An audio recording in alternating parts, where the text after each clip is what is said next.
this week, since we kind of missed it last week, I think it came out last week, we're going to talk about the NFL Top 100s list, which they do every offseason, and everybody likes to get mad at because they never get it right. They can never get it right because, of course, they can't.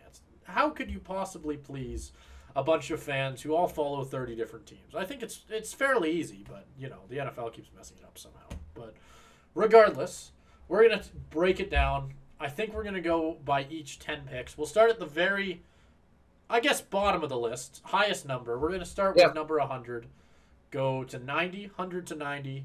Then we're going to make our way down, 10 picks each, and just slowly break it down, talk about the ones that shouldn't be there, talk about the ones who should. Maybe if we can think of anybody who's not on here, this is more directed at you, Caleb. I don't think I will, but if you can think of someone who's not on this list that deserved to... Oh, I guess you brought one up earlier. Okay, I already have one that's going to be brought up pretty early. I guess that's true. Yeah, well, I mean... Yeah, we'll just go through everything that's notable. We won't go through every player, like you said.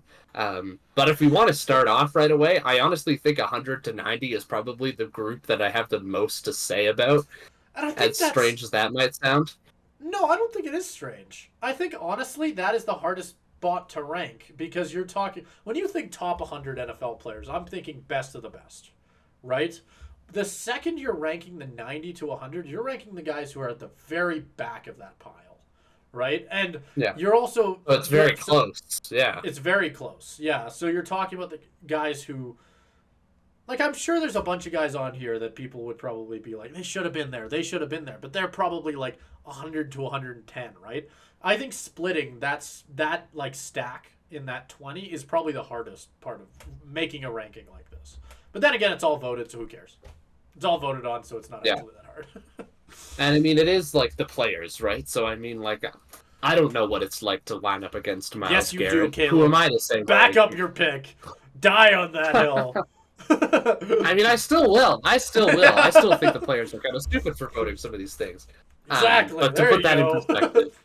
What do they know? It's only their job. Fuck you. Exactly. Fuck them. If you want to get me real fired up, I can go on my fucking Aaron Rodgers rant right away if you want that. That's true. He is in this one as well. But anyway, we can talk about it. I don't know if... Should we just inform the viewer to right now to just make sure to do your research? Pull up on, like, split your tab on, like, the new Windows. You can... Or not new. It's not new anymore. But on the newest version of Windows, you can, like, split it so you have Google on one side and you have, like, another tab on the other side. You know what I mean? That's been a thing for, like, 10 years. Okay, shut up, Caleb. Have like, well, and you're on a Mac. You're on a Mac. You can't talk.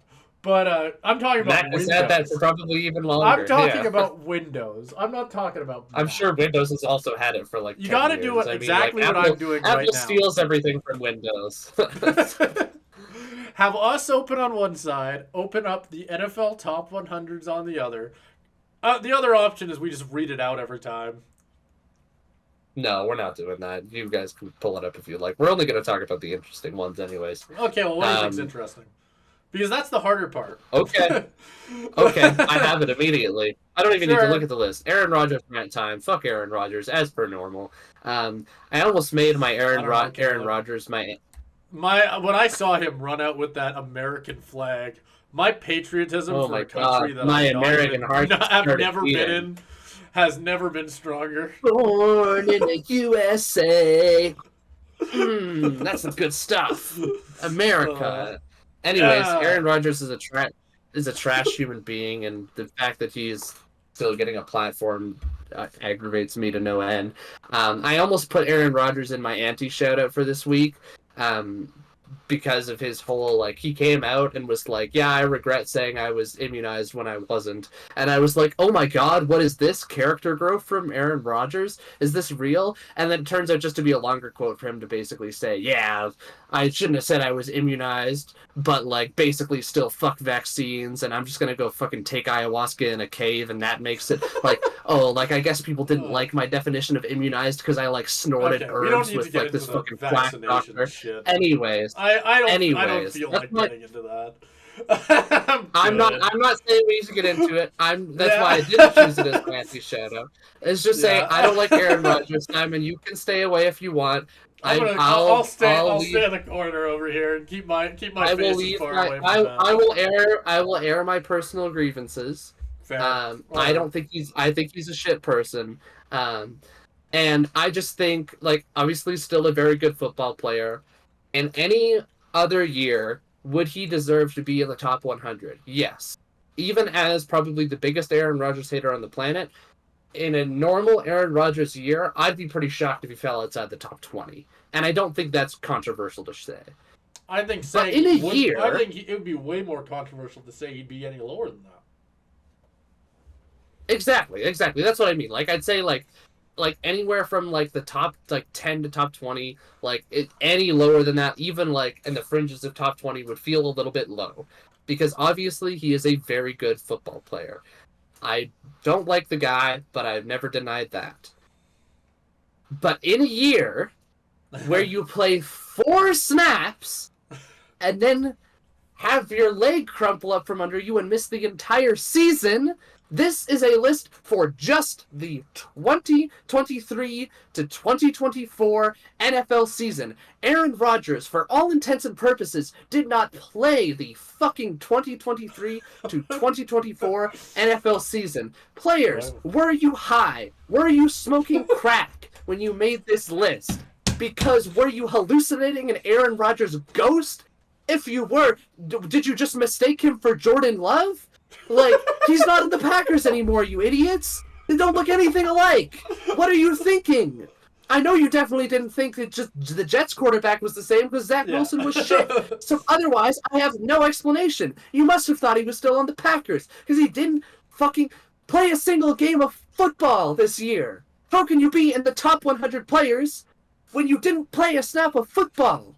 I have almost just as much of a right to be on this list as Aaron Rodgers because I only paid 4 plays less than he fucking did. Get out of the fucking list, Aaron Rodgers. This is bullshit. Rant over. Fuck you. I wish I had, like, a flag or something, because what I really, really wanted to do in the background of that rant was to just run around my room with, like, a flag and then ask if I was in the NFL top 100. Because I don't disagree with you at all. In that sense, I don't necessarily like Aaron Rodgers as a human being, but I generally, when it comes to ranking this, I think I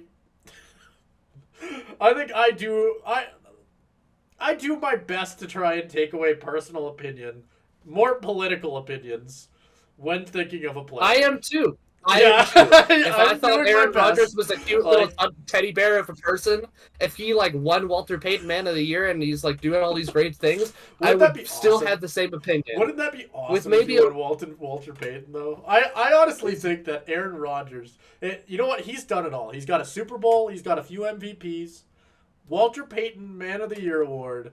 That's what puts the bow on his Hall of Fame career. If Aaron Rodgers ever wins the Walter Payton Man of the Year awards, I quit the podcast. You know what? You know what? Aaron Rodgers, I have a challenge for you. I don't give a fuck how many touchdowns you throw. I don't care how many yards you throw. I don't care if you win the Super Bowl. I want you to be throwing more footballs to orphans than you are your wide receivers this year. And they better be signed footballs. Use that $1 million contract. Do some good in the world. That's what we need from Aaron Rodgers this season. This became a very different segment than what it started as. I would help my opinion of him. That's a good challenge for you, Aaron, if you can see past your own big fucking ego. Anyways, I don't know if you have anything more to say on Aaron Rodgers. I probably shouldn't say anything more on Aaron Rodgers before I get myself in deep trouble. I personally think that Aaron Rodgers is a terrific human being and should be nominated for the Walter Payton Man of the Year award. Okay. What else would you want from future vice presidents or whatever the fuck people were talking about at some point this summer? Oh my god, yeah. Right, I forgot about that. I don't remember anymore. Something I don't know. I'm Canadian. I don't fucking know, man. But, like, but anyway, vote Aaron Rodgers, Walter Payton Man of the Year, and President, I guess. America. Not to shit on Americans too much, but is having a former quarterback as your vice president not the most American thing ever? Like, I was thinking about that. Yeah. Like that is America. Like, what does Aaron It would be Rodgers pretty know about American. running a country?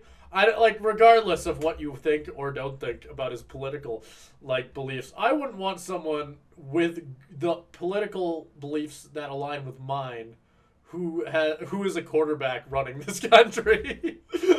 Because I'd assume they know as much as me, which is nothing. Vote Simon Szyszkowski Prime Minister.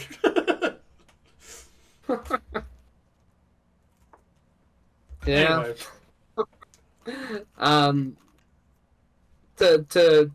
To move on. rein it back in somewhat. I do have one more point I can make about 90 to 100. I'll let you go though if you have anything else you want to say on this group before I give my last little piece here. Nothing really off the top of my head, I don't think. I think Okay. For the most part it's the same thing that I think I said it when we started it. I can't remember if we started the segment yet or not when I said it. I think of the thing of just like how hard it is to grab, like figure out who's going to be in the 90 to 100 and 100 to 110. I feel like that you kind of shines through more than anything else when you look at this list, because it's a bunch of players that just like, if they were left out, I would have been not mad, I guess, other than Trevor Lawrence. But I think his spot is more a sign of how poorly he finished the season than anything else. Like, I think if he continued, agree. Continued on the run he was at the beginning of the year, he would very easily probably be top 30, top 20 maybe. But I think this 94, while it might feel low with the finish he had, it's not really that low. So, I mean, other than that, I don't think I have anything to add. I think it's a bunch of guys that, if they had left off, I would have been like, eh. But they kept them in, so I'm just like, eh, who cares? It's a bunch of guys who, it's not shoo-ins, it's not guys I'm mad they put on there. Yeah, no, that's absolutely fair. The one take I will give, and this is a take I'm very qualified to make as a Seahawks fan, Tariq Woolen should not be on this list. I love Woolen. Clip it. Caleb Seahawks hate. Caleb Seahawks. Okay. Clip it. This isn't necessarily Seahawks hate either. Because I will absolutely flip this around. Caleb wants. I don't know. Okay. Yeah, I can't think of a. Caleb thinks Kaepernick should be there instead of Woolen. As a 49ers fan. No, but I will say Woolen last year I think got gypped more so on this because I think Woolen was neck and neck with Sauce Gardner as the best rookie corner.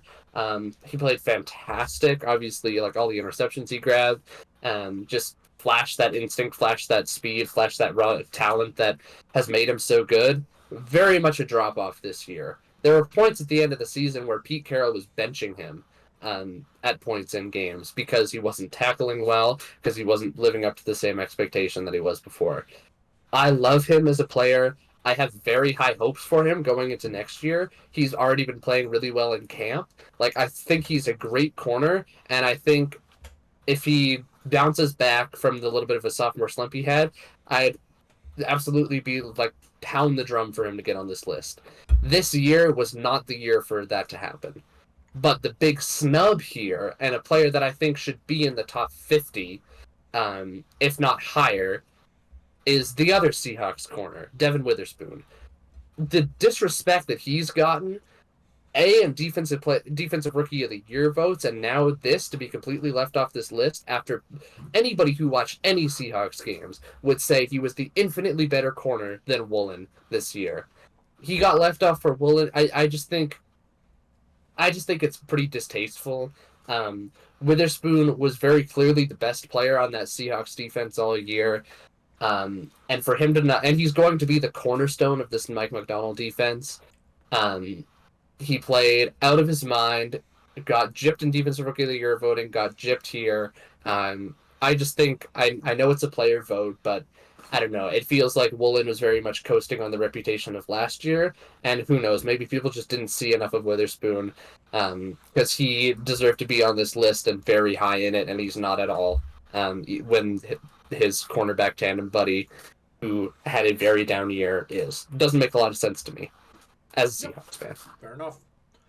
We can move on then, since we've spent 16 minutes talking about the first 10 players of the top 100. That's okay, because like I said, I think that's the section I have the most to say about, quite honestly. Okay, so moving into this next section of 89 to 80, I feel weird not reading it out, and I know we said we weren't, so I'll stick to that. Okay, it's like, okay. It feels weird, but anyway, we can.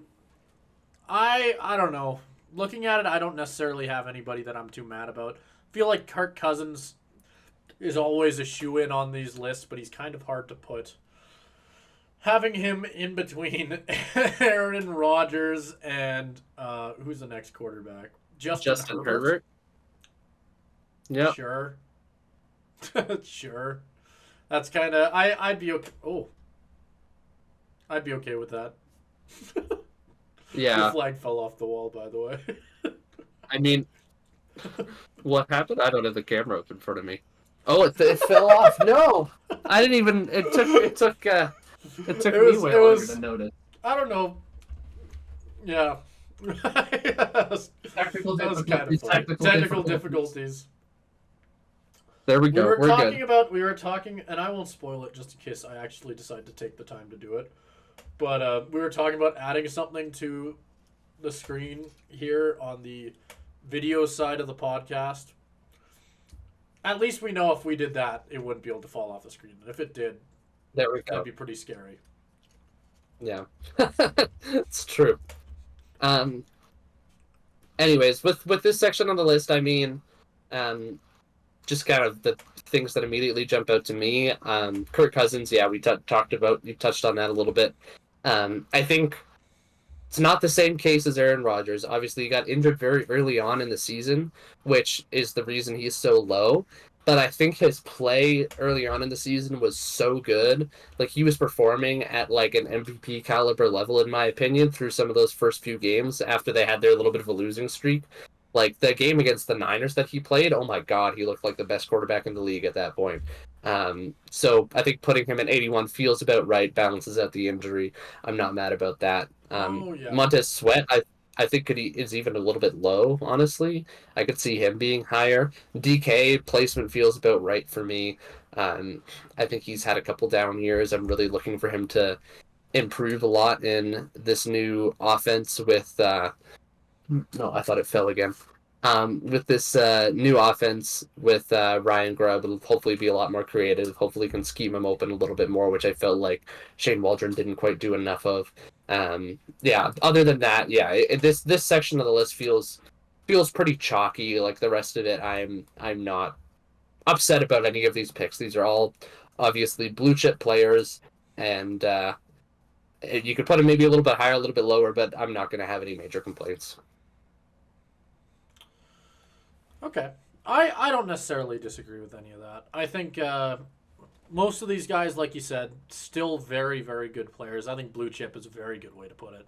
Because it shows the value of all of these guys. It's not like being 80th in a league that has 50 players on each roster is a bad thing. That's still very impressive. I think it's super weird to me to see Saquon at 86 for some reason. I don't know where he would have been last season, but that's the one that's kind of icking me a bit. Like I don't really know why. I don't have the stats to back that up. I don't have the stats low, you think? Maybe. I feel like he's the one guy where it's just like I'm not going to die on a hill on this take, just to make that clear. I'm saying on a gut feeling, I look at it and I feel weird about it, but that's as far as I'll go. Like, I think that the arguments that I would make would be definitely a decrease in quality from last year. About 400 less yards, 4 less touchdowns. Okay, fair enough. Never mind. I don't think it's necessarily a bad argument to make. I also think it's a position thing. The one thing I would say is like Kyron Williams, if we kind of preview the 80 to 70 ish. Kyron Williams is at 78. I would absolutely agree. That feels a little bit weird to have him above. I don't know, maybe Kyron Williams had just like this killer season under my nose, but he did. He had a really good year. I do remember that. Like he had a very strong year. But yeah, I mean that's kind of one of those things where it's like in the scheme of it, it's not that big of a difference. It's just kind of one of those things your eyes look at and say like, huh, that doesn't feel quite right. I would not be shocked if Saquon's standing improves a lot more with his new team next year. Let's just say. Very true. Very true. I think we can move on. I kind of want to run through this a bit so that we don't sit here for a gazillion years, and we can get. Well, I'm sure as we get lower, we'll talk about it more. But 79 to 70 is where we'll move here. Shocker. I know we're jumping all over the board, but I think this one is, again, I'm kind of just looking at it and going like, sure. I don't really feel mad about much here. It feels like, talent-wise, it feels low for Justin Herbert, but his team had a very bad year. Yeah. Like, it's so... I think it was just... I think a lot of this, I think he definitely had a down year, but I do think that's a lot of situation. Like, his receivers were so injured last year that, like, I'm not going to sit here and say he deserved to be higher, but I don't necessarily think it's his fault. Statistically, his worst... He's going to... Well, does he even have better receivers he also got hurt. He also got hurt. And no, he doesn't. Yeah, so I was about to say I'm sure he'll go higher, but I don't even know about saying that. Once his team gets better, he'll get higher. This is not a sign of his talent, is the way I'll put it. Like, talent-wise, 75 feels low for him. But it's supporting cast and a little bit of health, missing 4 games. Yeah. Okay, this is a question. This is something I'm going to point out. More because it feels weird to me, but I don't... Again, no, completely not stats based. Jordan Poyer being above Jesse Bates. What do you think about that one? Yeah, I don't know if I necessarily agree with that. Again, I also don't have the stats up in front of me. That makes me feel but better about it. Vibes-wise, I felt off. Absolutely. I don't know. He had a great... Jesse Bates had a fantastic season last year. 6 interception season, played all 17 games and was great in pretty much all of them. And Jordan Poyer, I don't think is a bad player by any means. Like, I think he absolutely deserves to be on this list. But yeah, the order of that does feel a little bit off to me. And pulling up his stats, Jordan Poyer did not make the Pro Bowl this year. 0 interceptions, only 4 passes defensed.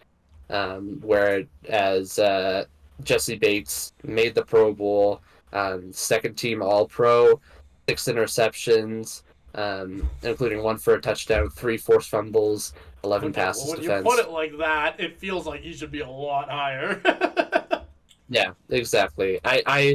I think it's really good you pointed that out, because that is one that feels a little bit off. Like, I think Jesse Bates probably should be higher on this list. I'm not even saying Jordan Poyer should be lower. I wonder if think it's he's a a great seniority safety. thing. I wonder if it's that. Yeah, it might be. It's from the players, right? To respect. Yeah, and I mean, it could be a team thing too. I mean, the Bills last year, a lot better than the Falcons. Fair. True. Yeah. Like Jesse Bates also, like the bad teams, I do think their players get undervalued a lot of the time. Well, Justin Herbert, perfect example of that. Yeah. We talked about that like 5 seconds ago. Exactly. Yeah, like I think, if anything, it's just another sign of that, I guess. So maybe what we should just take as another thing to talk about here is just the fact that like how good your team does impact your ranking here. You can't be Connor McDavid on a shit Oilers team every year. This year not included, but like phoning it out in the playoffs just to be still ranked number 1. That's not going to fly here. Yeah, exactly. Do you have any other ones that stick out to you? Because that's the only one that I really have anything to say about. The rest of this feels about right to me. If you want to transition with the Jordan Poyer thing into the 60s here, The 60s, I think, have a couple interesting ones, honestly. I think Cup being this low is interesting, but obviously injury related. True. Ayuk does feel a little bit low to me as well. We already talked about Poyer. I think the interesting thing here is the respect that the Ravens defense is being given.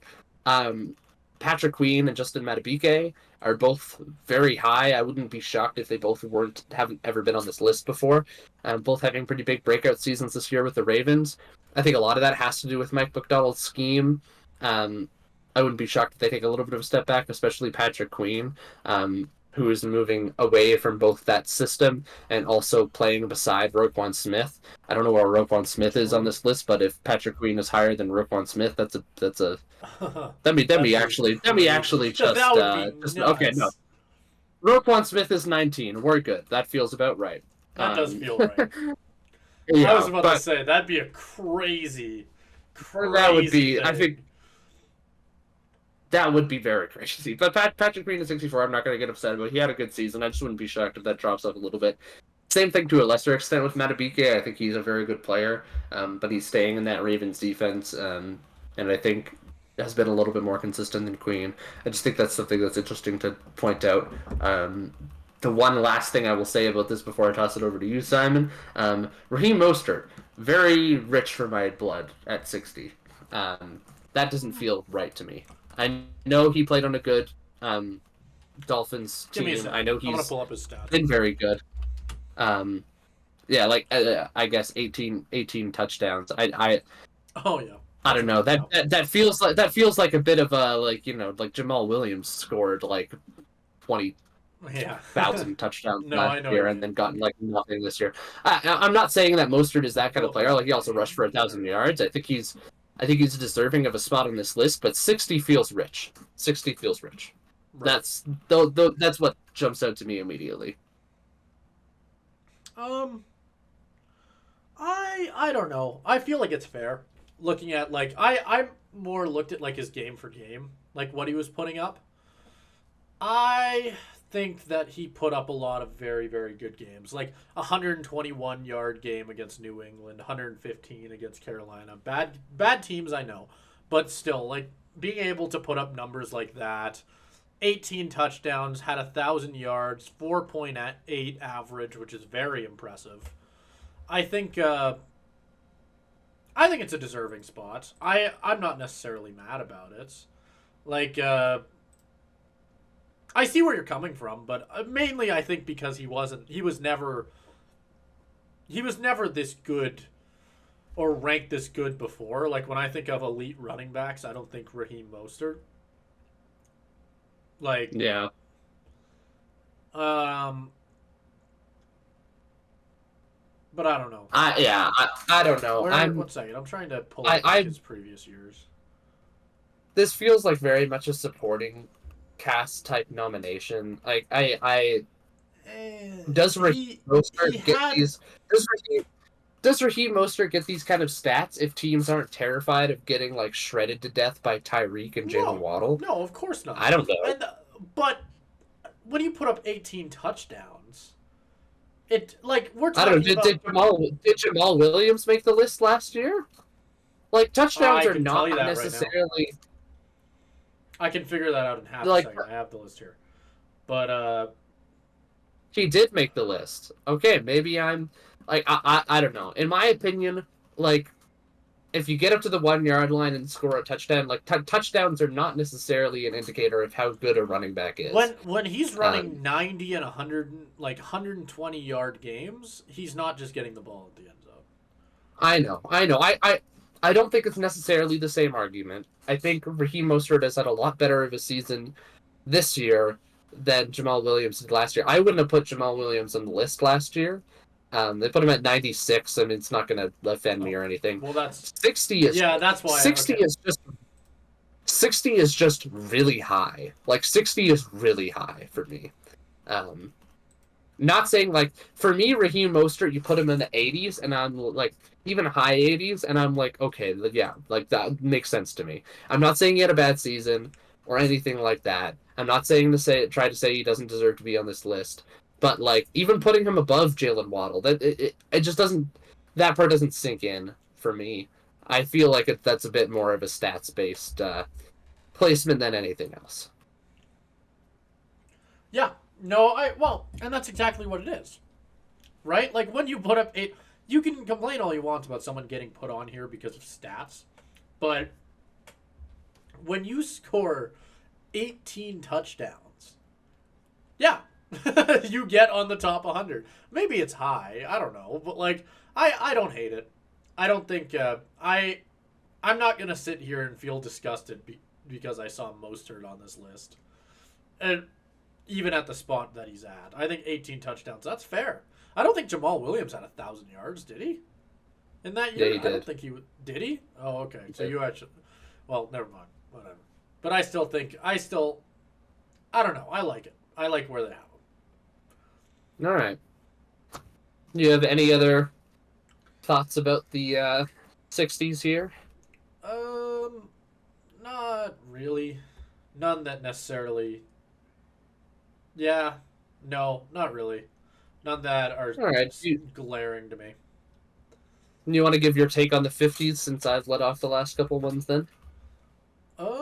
Sure. I don't know. I'm just looking at them for the first time here. I don't necessarily hate any of them. We're starting to finally get into like the more elite side. Unless he had a down year that I don't know about, I feel like 52 for Surtain is almost low. I feel like he could be a bit higher. Zach Martin being at 53 doesn't really acknowledge him. Is he the highest guard on this list? That's a great question. I'll get back to you on that. Yeah, I'm quickly checking that. I think he is. He I is, feel, yeah. yeah, I feel, which in that That's just case, that feels like in a that- position-based it is a thing. position thing where like I feel like he should be higher, but he's still being acknowledged as the number one guard, right? So at the end of the day, Yeah. that's the bigger thing. But I don't know. Maybe it's high for Keenan Allen. Maybe it's high for Stephon Diggs with the seasons that they both had, both having down years. I don't know. Nothing else other than that, really. Like the rest of these are kind of, for the most part, fair enough. Maybe high for Bobby Wagner, but I don't know. Is that where you were gonna go? I think That's my take. I'll let you take it then. But I think that's it for me for the most part. Again, I'll be able to speak on the Seahawks more than any other team because I watched every game, obviously. I love Bobby to death. I have watched pretty much every season he's ever played in the NFL. There's been one of my favorite players that whole time. I own his jersey. I love Bobby. Bobby is not the same player he was before. Bobby was a huge issue in our defense last year in coverage and was a huge reason why we got gashed so much. Bobby is the same player when it comes to run defense. Like racking up tackles, there's a reason he's still one of the leaders in the league for that. That talent is still there, if not just a step slower. Bobby is a complete liability in coverage, and I was not necessarily, like, other than legacy implications, was not necessarily sad to see him go. He does not deserve to be on this list at all, in my opinion, with the season he had. I think it gets by on reputation a lot. Yeah. I think, and again, it really does hurt me to say that because I love him as a player, and at his peak has been one of the best linebackers in the league at all points, if not the best linebacker in the league for a great many years, and absolutely deserves to be in the Hall of Fame. It's impressive that he's still playing, but I don't think he's playing at a top 100 player level. I think he can still be a good linebacker, especially in the run defense. 59 is absolutely not the right place to have him.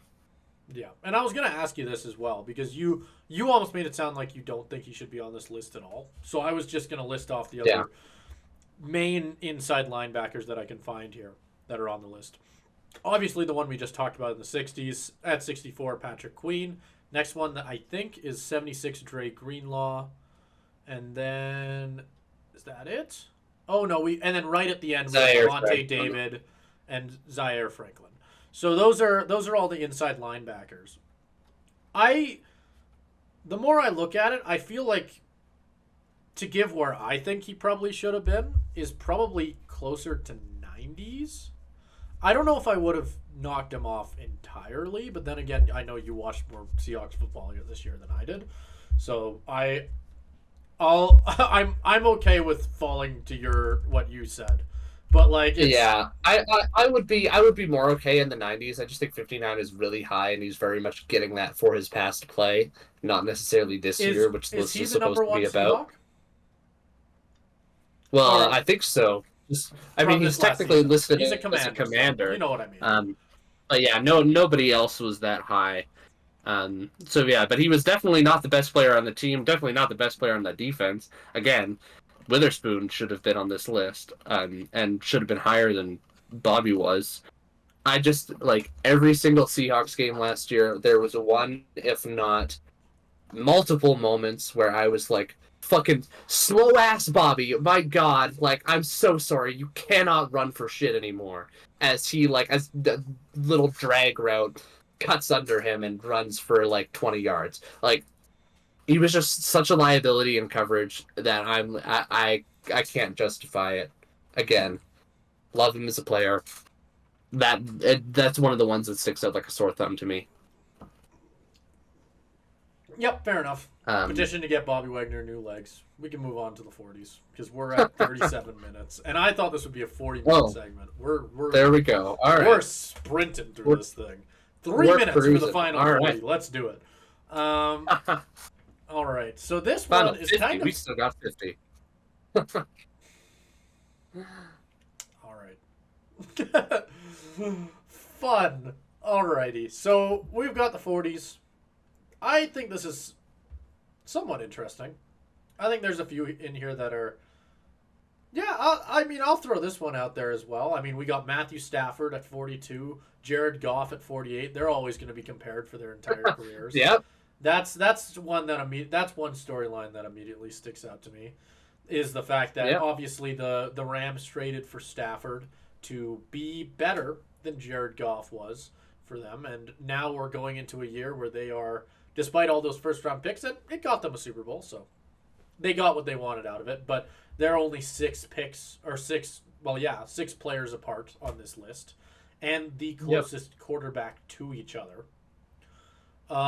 We've got Derrick Henry at 49, which is another interesting one. Obviously a down year for him. I already can see the look on your face where you're kind of iffy about it. I don't know. Is he the high? He's not. He's obviously not the highest running back, right? There's got to be. Well, there's no way. Of course not. Christian McCaffrey is. Oh yeah, McCaffrey's 3. Who's the next running back after him? I'm not seeing a whole lot, honestly. It's Derrick Henry. Derrick Henry is the second highest ranked running back on this list. Is very interesting. That's absurd. That's absurd. Is Raheem Mostert third? He must be. Mostert is third. So,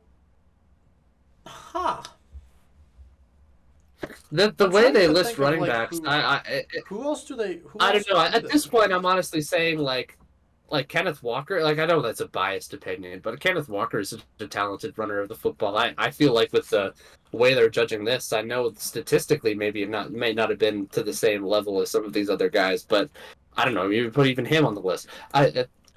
The way they're judging running backs feels like that's one of the big holes in this list. Yeah, that's like I wasn't really thinking about that before, but that makes 49 for Derrick Henry feel very odd because that would mean that the second best running back in the entire NFL, according to the top 100, not according to Simon Szyszkowski, please don't find me where I live, he barely cracks the top 50. Which, again, still quite the accomplishment, but it's still, in that sense, for being the number 2 running back, it feels very low. But when we talk about Derrick Henry and the fact that he just took a bit of a step back, he's going to a better team, he's older. Like, there's a lot of things in there where it's just like, it feels like he's lower. But am I really going to sit here and go that I think that Derrick Henry should be below Raheem Mostert? Actually, that's what I'm going to ask you. Since you were so against Raheem Mostert here, do you think that Derrick Henry should be lower than him? or even No, close not to at him. all. Because I'm you gotta honestly, realize they're 11 picks apart. yeah, I'm honestly looking at this and saying, like, if this is the running back talent we have near the top of the list, like, I think the only running backs who I'm like, oh yeah, put him on the list. Obviously CMC, like that's not going to be debatable. But like other past that, I'm like Barkley and maybe Kyron Williams, and then Mostert closer to the bottom. And I don't know. I would move Well, everybody. if you want The to look at order it like is like that, Barkley fine, should be but I would higher then. Barkley should be a yeah lot that higher. the order is like fine, but I'm just like I would move everybody down quite a bit. Henry is really high. Again, I don't think you could. I definitely don't think you can say he was the second best running back in the league. I don't know, man. Like it was just a down year. I feel like anytime I watched Titans football this year, it was very much Derrick Henry running into the offensive line for 2 yards in a cloud of dust. Um, I don't know if that's just the offensive line issues because that wasn't very good, or if it's Derrick Henry. We'll obviously see next year. I don't know. It does feel like it's I'm taking kind a of peek at coasting on rushing name yards. recognition. I wanted to take a peek at rushing yards really quick. He was second in the league in rushing yards. He was. Let's see. This also includes quarterbacks, so keep that in mind. But he was seventh in touchdowns. Behind the only running back he was behind was obviously Raheem Mostert, Christian McCaffrey, Gus Edwards, and David Montgomery. And then he was tied with Kyron Williams. I feel like running back talent in the league has just gone downhill. Honestly, like I'm point something out though. not a, none of this is that inspiring. Yeah, I mean, like, there's still something to be said about what you pointed out in the fact that you felt like he was just running into a wall every time. Like he only had 4.2 yards per carry, which again, for most running backs in the league, that's still impressive. But like compare him against the guys that he's on this list with: Kyron Williams 5, Raheem Mostert 4.8, Christian McCaffrey 5.4. Like it's significantly lower than the guys he's going up against on this list. So that is kind of where he falls off. Like obviously because of when you're running less efficiently, your yards are going to go down. But even when you just look at touchdowns, he still had 12. Like I don't know. It's a hard thing, right? I think it tough. just plays into the whole debate about running backs in general. I think it's an even larger conversation than we have time to go into. Honestly, like it's a whole thing. Yep. It's really interesting. But we can move on from that. I'll just give a couple shout outs, I think, for people I like in the 40s that I think I'm glad they're placed where they are. Demario Davis getting his credit is something I always love to see. Very underrated player. And then Kyle Hamilton coming in as the best safety in this list is absolutely deserved. He was fantastic on that Ravens defense. Great to see him as high as he is. I would potentially put him even higher, maybe be about like 10 spots or so. But yeah, that's pretty much all I have to say about that section. Yep, fair enough. I think I don't really disagree with any of that. The rest of these are fairly chalk, I think. So we can probably move into the 30s. Moving into the 30s is kind of where things get. Well, I said it about last one as well, but it's still fairly interesting here. We're starting to see a few more quarterbacks. We got Joe Burrow here at 39. We've got Tua at 36, Jordan Love at 34, and then that is it for the 30s. So I already see your face on the Joe Burrow thing. It was obviously a down year for him. Like it. Well, yeah. I don't know if the players are just stupid and don't understand the point of the list, but like there's so many of these that I'm just like, yeah. If you just said to me, rank the best NFL players. It's but like, if you were doing that, Joe Burrow, this would be low. This would be low for Joe Burrow. Yeah, exactly. Well, I almost wonder if some of the players just didn't get the assignment and are like, oh yeah, Joe Burrow, top 10 player. Which, yeah, of course, in a normal circumstance he is. But I think it just probably balances out with the players who understood the assignment and are like, oh yeah, this year he didn't play a lot and because he was injured, and when he did, because of the injury, he only really had like 1 or 2 games where he looked like Joe Burrow. Like, I wouldn't put him in the top 100 at all for this year. No. Just based on But the would you? quality of But his would play. you Because put him? But would you put him lower than Aaron Rodgers, Caleb?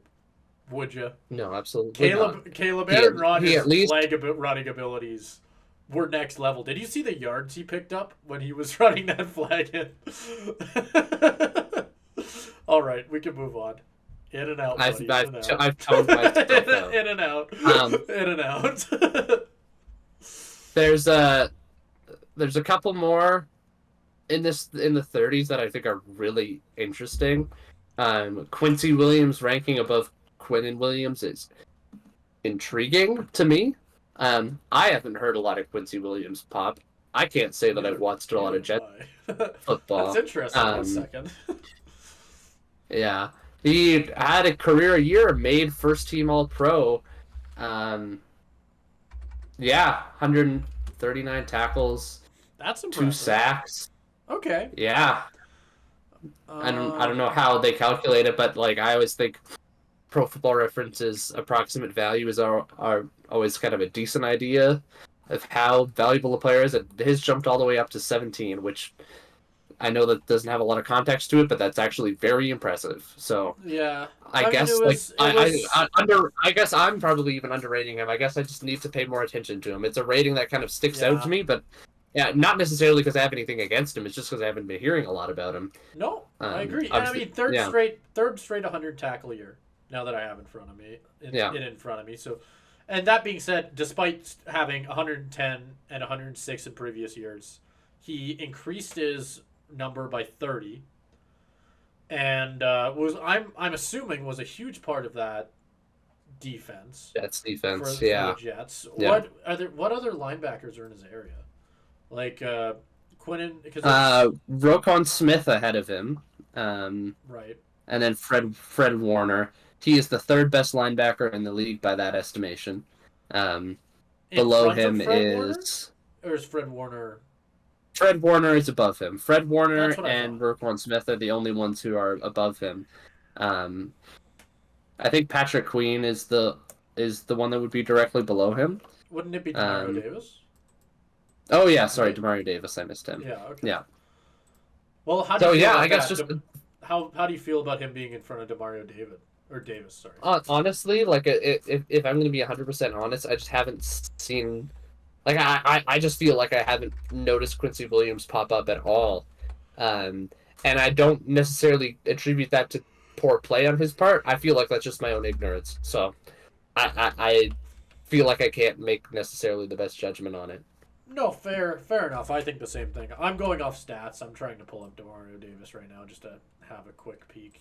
Demario Davis was nowhere near him in tackles this season. He had 121 with way less solo. I think that's the big number for Quincy Williams. I think he had... I don't have it now because I'm looking at Demario Davis, but his number was in the 90s, I believe. Maybe 94? Demario Davis only had 74. 6.5 sacks for him, though, which is a lot higher than, I believe, Quincy Williams 2 or 3. So I think, I mean, there's things you can toss all over the place with both of them. Both of these players, obviously. It's a toss-up is kind of what I'm saying, more than anything. Yeah. It feels a little weird to me to see him at 30, considering I don't feel like I saw his name much before this season. But, but the stats seem to back it up, and I'm not gonna fight it. Yeah, no, I'll say the same thing. It feels like both of us just didn't tune into enough Zach Wilson shitball games. So I think that's the thing. I feel they were on primetime so much. I did watch a lot of them. I just wasn't paying attention. I guess I know I fell asleep during a couple of those games. That's probably why. I wasn't. I just wasn't watching. So. You made a better choice. The one thing I will say before we go to the 20s, Deron Bland is way too high. He played really well in relief of Trayvon Diggs, but that's just for pick six. Like I feel like that placement is just for pick sixes. Like obviously he had that record. Where did they have? But like as one of the best corners in the league, are you kidding me? No, absolutely not. Where is?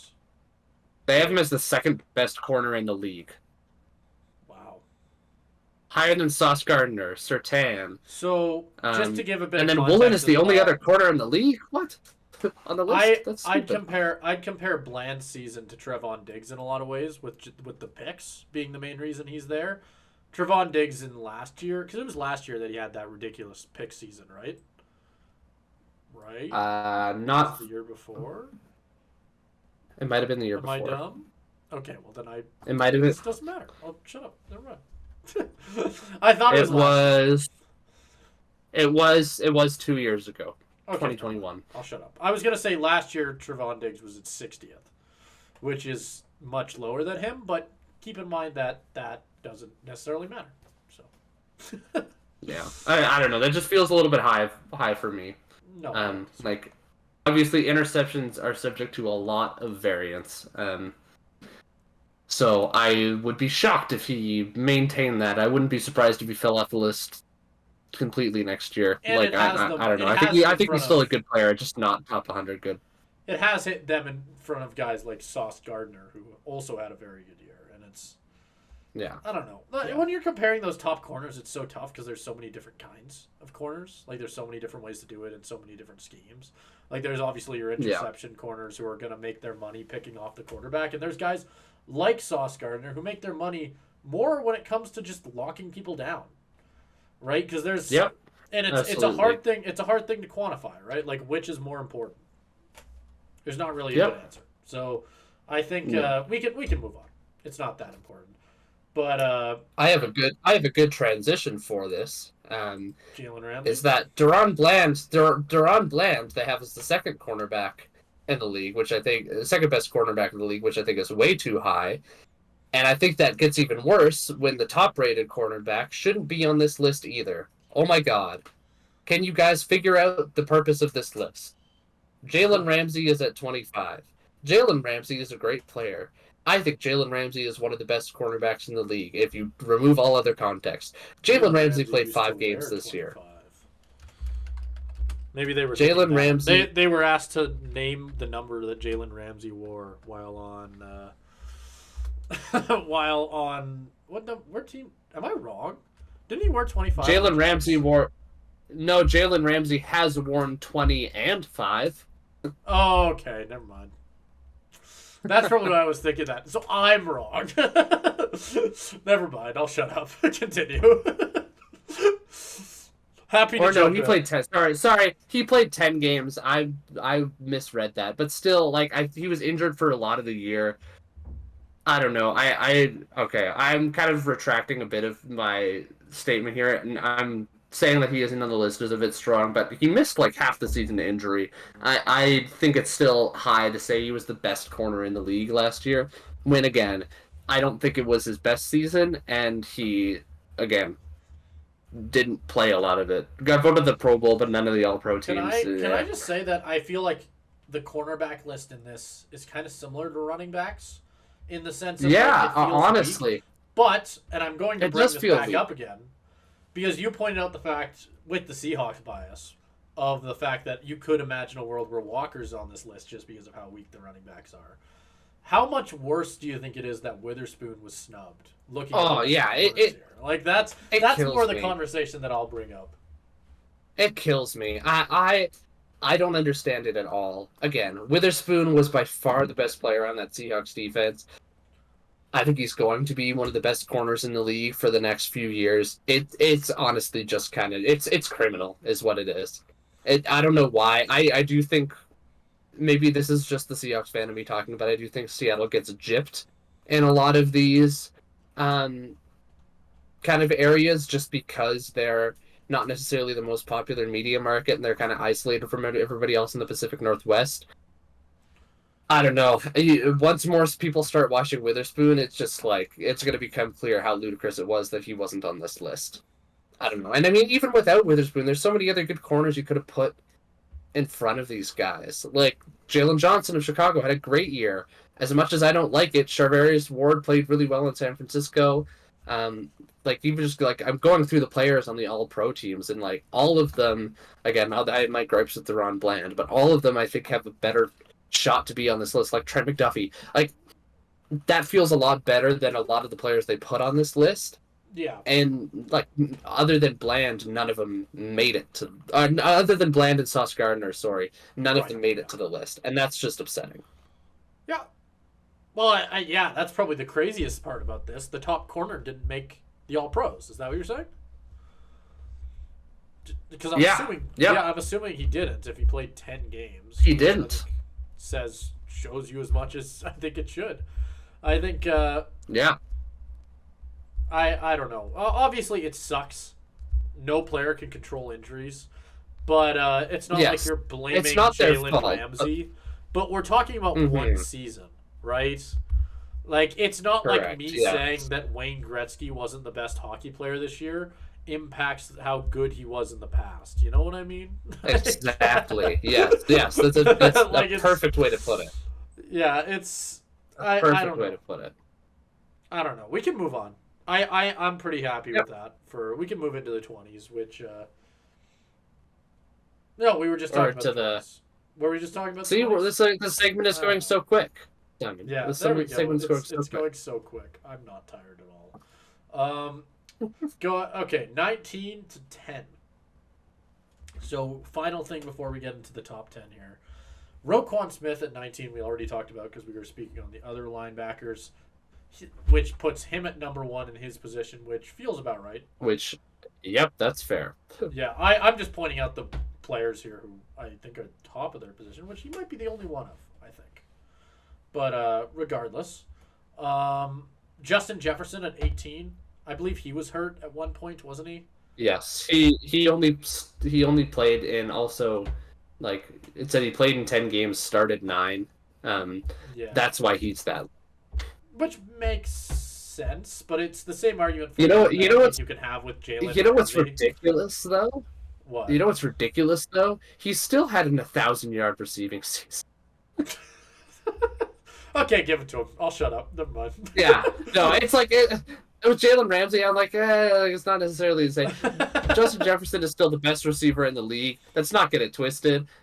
He's In this that sense, low he's because of behind injuries. CeeDee But Lamb. He's behind CeeDee Lamb, and he's behind Tyreek Hill, which yeah, having a 10-game 1,000-yard season is insane. And he yeah. like that's insane. So I don't even think that's that crazy. And just thinking about No. like, what and we could talk about this as well. Tyreek Hill was on. I don't know if I don't think he actually ended up breaking the record, but there was a point in the season where he was on pace to break the receiving record. Like he was having an incredible. There's MVP talks about him, right? So it makes sense that he's Yeah. there. And CeeDee Lamb had an incredible season in his own right. It wasn't quite on the same level as Tyreek Hill, and we see that represented on this list, but it was still a very, very good year. So yeah, I think it's more talk on injuries for Justin Jefferson to see him this low. I don't know. We honestly to talk about like we're basically breaking it down player by player at this point, but like Micah Parsons at 17, I don't know how you feel about that. Only edge he's behind are Myles Garrett, Max Crosby, and I think that's it. So I honestly feel like when we get to the top of this list, things get less controversial for me.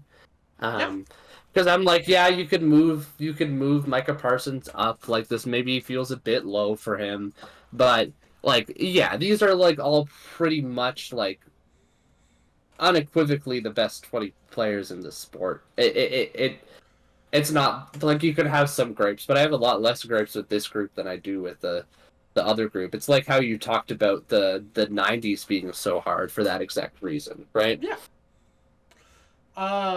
My other question is, I guess they have him at 5 here, but how do you feel about Dak Prescott at 16? He'd be the 5th highest quarterback. Yeah, and that feels about right. I think people are really quick to forget that like 75% of the way through the season, Dak Prescott was a leading MVP candidate and was playing really well. It's easy to forget about that because of how the season ended. But no, like he played fantastic, and 16 feels about right. Like he's a very good quarterback. Don't let all the hate he gets get like cloud your judgment on that. I don't necessarily have the same thing to throw out there about Jalen Hurts. I somewhat feel like 15's about right for him. At least for me. I don't know if you have something to give on. Yeah, I would agree. But George Kittle, 14. Not Sure. gonna fight. Not gonna fight it, one. even though I don't like the Niners. I'm not gonna. Kittle's I don't have a lot. I would love. I don't agree, but Kittle might be number 14 on this list. I think Kittle would be top 3 on my list of people that I'd like to invite to a barbecue. Like, I think in the NFL, we have very different opinions on this. This is not. I want to make this very clear that like Kittle seems like a good guy. This isn't like my Aaron Rodgers thing. But that's what I'm saying. But as a rival fan especially, he seems so fucking annoying. He's so fucking annoying and obnoxious. Like, again, I'm sure he's a great guy. I've seen some of the stuff he does with like charity and like sick kids. Just like seems like a genuinely good guy. I'll preface by saying that he's fucking obnoxious and I hate it. Oh my god! Get your little fucking scraggly pubic hair beard out of my face, you fucking turd.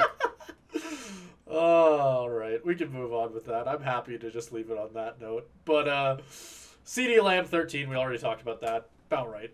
Second best wide receiver, about right. Josh Allen at 12. Don't know how you feel about that one. I feel like it's about right just based on putting it in the context of Bills having a bit of a down season as a whole, and him being the third best quarterback behind Mahomes and the guy who won MVP. Yeah, that's right. That I'm not going to complain about that. Yep, fair enough. And then we get into Fred Warner, who is he's the best linebacker. So there you go. For some reason, I was thinking that it was Roquan, but that's fair as well. Fred Warner. I've always felt like they're a bit of a toss-up. So I think either way, I don't have their stats in front of me, that being said. But I think that, 11's fine with me for Fred Warner. Yeah. It feels right to have whoever the top guy ends up being at linebacker just because of how important the position is in a spot like this. Yep. So I think for that one, it makes sense. Max Crosby. Well, we're moving into the top 10 here. I'll point that out. But Max Crosby at 10, second best edge player. I don't really have anything to say on that one. Makes sense. A third best edge. Oh, did I miss someone? TJ Watt and Myles Garrett are both ahead of.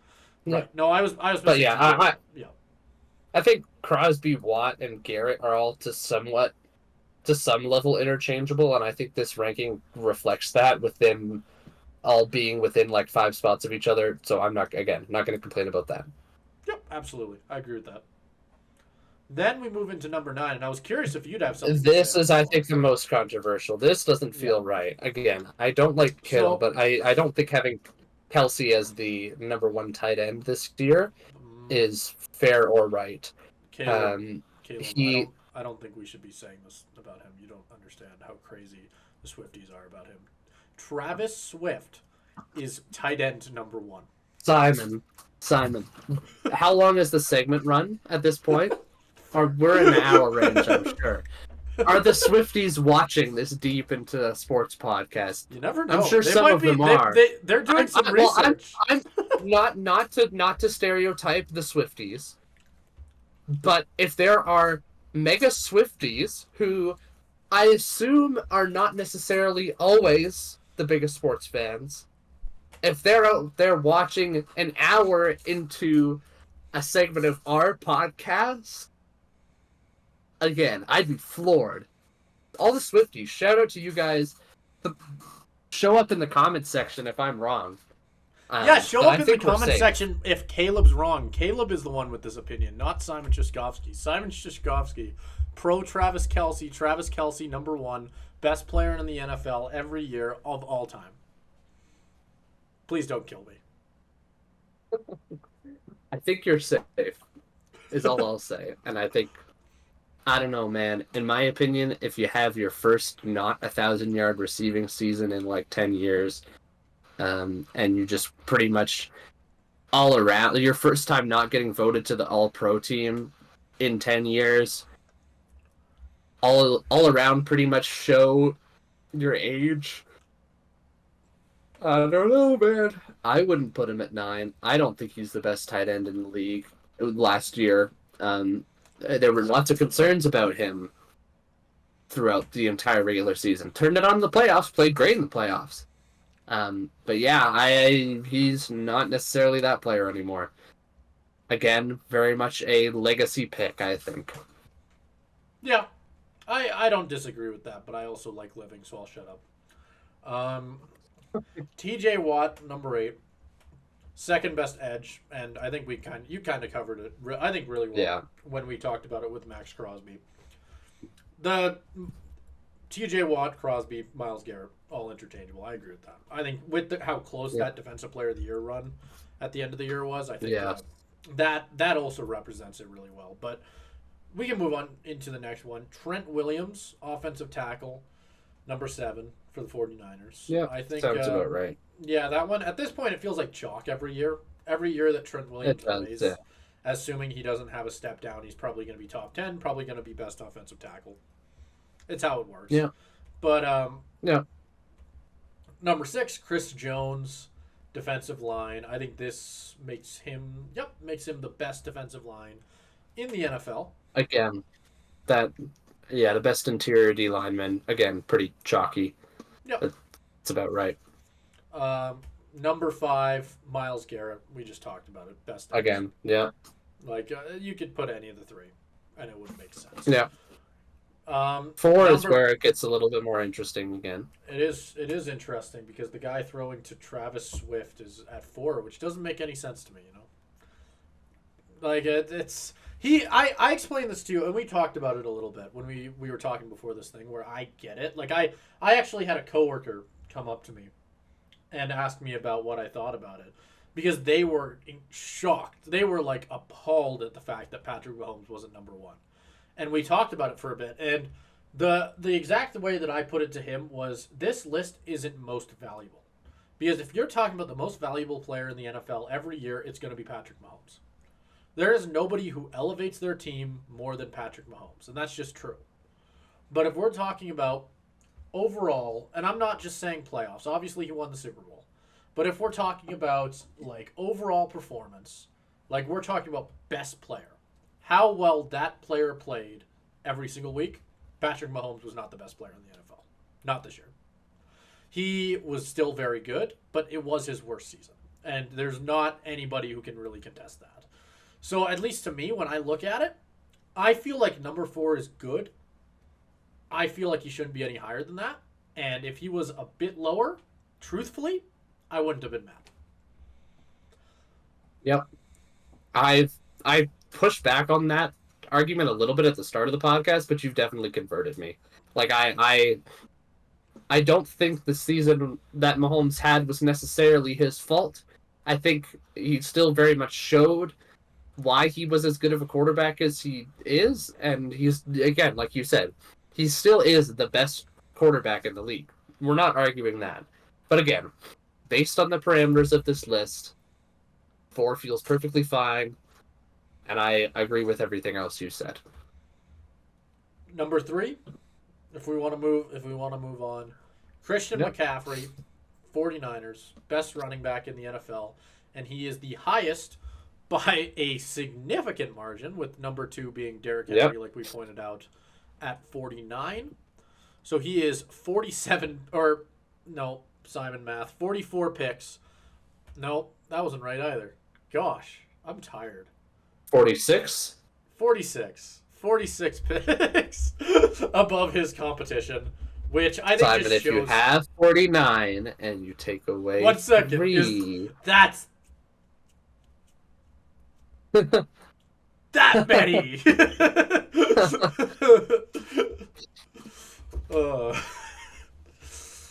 Anyway. I'm bad at math. This isn't news.